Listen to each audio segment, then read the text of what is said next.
कलयुग के कुछ भयानक सत्य जो होना भी बाकी हैं। दोस्तों, कलयुग में जघन्य अपराधों की शुरुआत हो चुकी है, लेकिन इस श्रापित युग के कुछ ऐसे भी भयानक सत्य हैं जो अभी होना बाकी हैं। विष्णु पुराण में बताया गया है कि जैसे जैसे कलयुग का आखिरी समय नजदीक आएगा, मनुष्य की उम्र धीरे धीरे कम होती जाएगी और आखिरी में जाकर वो केवल 20 साल की रह जाएगी। वहीं लोगों के बाल अल्पायु में ही सफेद होने लगेंगे। वहीं श्रीमद् भागवत और भविष्य पुराणों में बताया गया है कि जब घोर कलयुग आएगा तब इस युग में पापियों की गिनती बढ़ जाएगी। तब इस दुनिया में अधर्म का राज तेजी से बढ़ जाएगा और हर जगह चोरी, डकैती, लूटपाट, हत्या, अधर्म ही फैला रहेगा। कहा जाता है कि कलयुग में वो समय भी आएगा जब ऐसी एक भी स्त्री नहीं बचेगी जो अपने पति की इज्जत करती हो। वो सभी पराये मर्दों के साथ संबंध भी रखेगी। तब मनुष्य 16 साल की उम्र में ही वृद्ध हो जाएंगे और स्त्रियां 8 से 10 साल की उम्र में ही गर्भवती होने लगेगी। इतना ही नहीं, महाभारत में भी कलयुग के अंत में होने वाले प्रलय का वर्णन किया गया है। महाभारत के अनुसार जैसे जैसे घोर कलयुग आता जाएगा, वैसे वैसे धर्म, सत्य, पवित्रता, क्षमा, दया, आयु, बल और याद रखने की शक्ति में कमी आ जाएगी।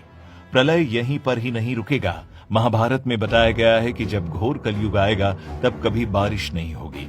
सूर्य का तेज इतना बढ़ जाएगा कि सातों समुद्र और नदियां सूख जाएंगी। मौसम में ऐसे बदलाव आएगा जिसे समझ पाना मुश्किल हो जाएगा। कभी कड़ाके की सर्दी पड़ेगी तो कभी पाला पड़ेगा, कभी आंधी चलेगी, कभी गर्मी पड़ेगी तो कभी बाढ़ आ जाएगी। गर्मी इतनी बढ़ जाएगी कि पाताल लोक तक सब भस्म हो जाएंगे।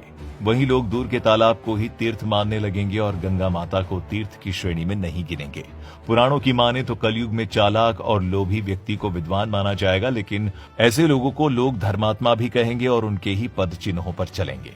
समय इतना बदल जाएगा कि शास्त्रों और वेदों का पालन कोई नहीं करेगा। सभी धर्मगुरु अपने फायदे के लिए लोगों का इस्तेमाल करेंगे। वो सभी ज्ञान की चर्चा तो करेंगे, लेकिन उनके आचरण राक्षसी होंगे।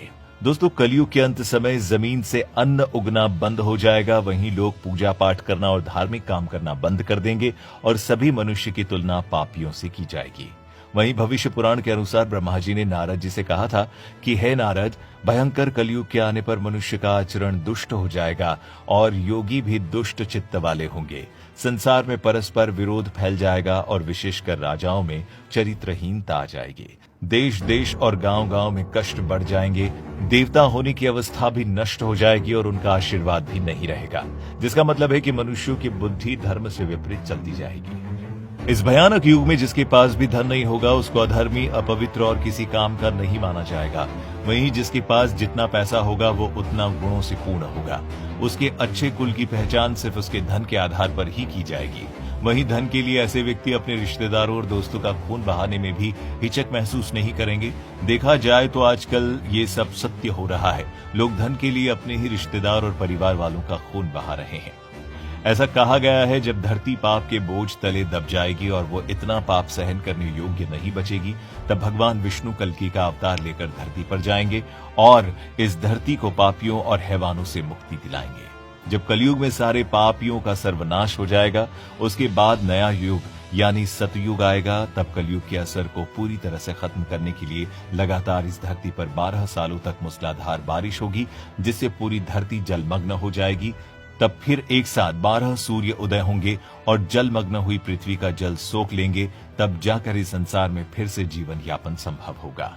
वहीं दोस्तों, आपको ये भी बता दें कि वेदव्यास जी ने सभी युगों में कलयुग को ही सबसे श्रेष्ठ युग बताया है। उन्होंने कहा है कि सतयुग में 10 साल के जप के बाद किसी व्यक्ति को पुण्य की प्राप्ति होती है। वहीं त्रेता युग और द्वापर युग में 1 साल के तप से ही पुण्य प्राप्त किया जा सकता है।